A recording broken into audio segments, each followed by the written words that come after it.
Hello বন্ধুরা, কেমন আছেন?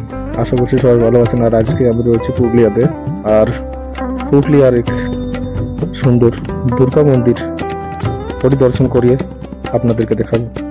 তো ভিডিওটাতে কন্টিনিউ থাকবেন।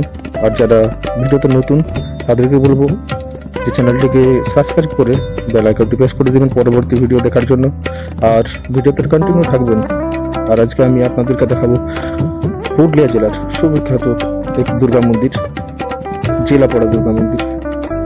আর দুর্গা মন্দির এখন ফাঁকা সময়, তাই লোকজন হবে না, তবে মন্দির দর্শন করাবো আপনাদের। আর রোদের সময়, ফাঁকার সময় দুর্গা মন্দির দেখতে কেমন লাগে। আপনারা অনেকেই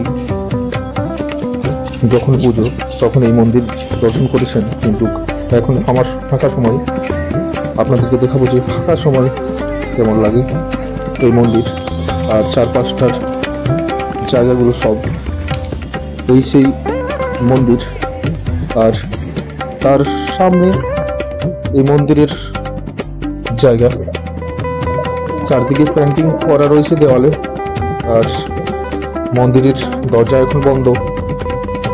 আর আমি আপনাদেরকে দেখাবো যে এখন আমরা ভিতরের দিকেও যাব, আর দেখবেন আর দেখে বলবেন যে কেমন লাগলো, আর কমেন্ট করবেন যদি ভিডিওটা ভালো লেগে থাকে। আর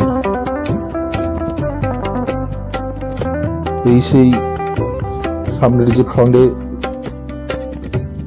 জায়গাটা আছে সেগুলো সব তো বন্ধ রয়েছে। এখন আমরা এই যে বেলুন দেওয়া আছে সেইটা দিয়ে ভিতরের দিকে যাব। আর সামনে থেকে দেখো মন্দির কেমন লাগছে। আর আপনারা বলবেন, কিন্তু কমেন্ট করবেন যে কেমন লাগলো ভিডিওটা। আপনার একটা কমেন্ট অনেক উৎসাহ করে আবার একটা নতুন ভিডিও বানানোর জন্য। তো কন্টিনিউ থাকবেন ভিডিওটাতে। আর দেখতে পাচ্ছ কেমন লাগছে চারপাশটা, কিন্তু খুব সুন্দর মন্দির।